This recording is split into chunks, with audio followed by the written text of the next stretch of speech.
Ce sport est une économie de la rareté. Le but est rare au football, et c'est en partie pour ça qu'il provoque l'hystérie.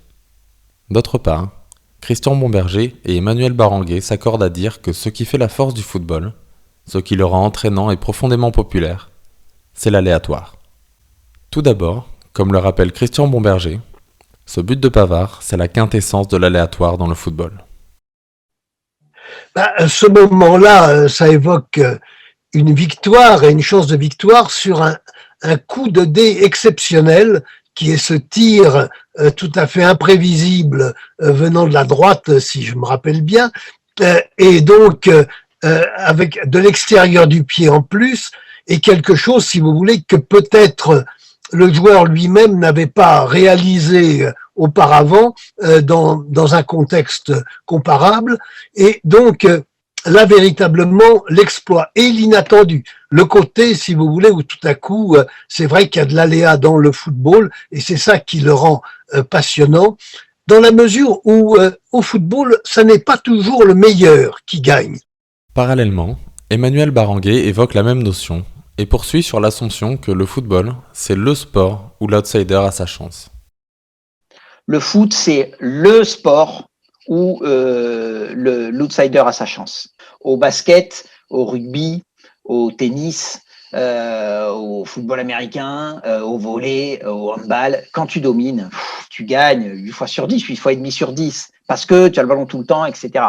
Au foot, c'est pas pareil, parce que le foot, il a ce truc que des points, des fois il y en a qu'un, et même des fois il y en a pas. Des fois ça fait 0-0. Alors s'il y a qu'un point, tu peux dominer, tirer sur les poteaux, te voir refuser un but valable, tomber sur un gardien en état de grâce et prendre un contre et perdre. Au foot, le Luxembourg peut taper le Brésil.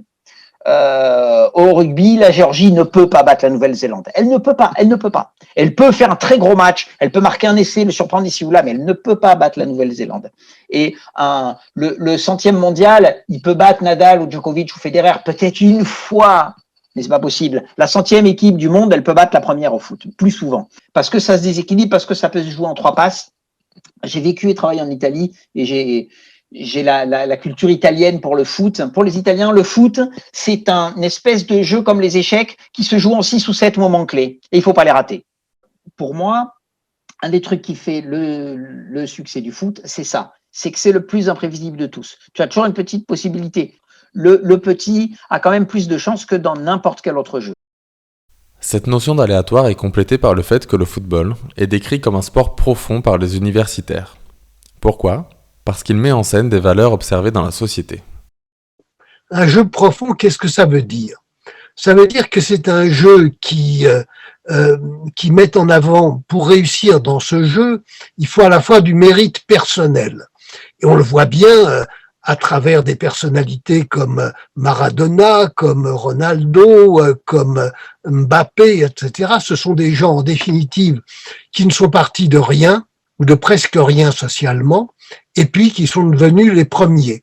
C'est un peu l'idéal des sociétés mérito-démocratiques où, en définitive, on peut transcender. On sait que dans la réalité, c'est pas aussi simple que ça, mais enfin, c'est quelque chose que nous dit le sport et le football en particulier. Mais ce que nous dit aussi le football en particulier cette fois-ci, c'est que pour réussir, il suffit pas d'être le meilleur, mais il faut aussi avoir l'esprit de solidarité. Et donc c'est un sport d'équipe et rien n'est pire que le joueur personnel qui s'embrouille dans ses dribbles et qui ne passe pas au moment où il faut passer. Donc il faut une collaboration, il faut un esprit de solidarité.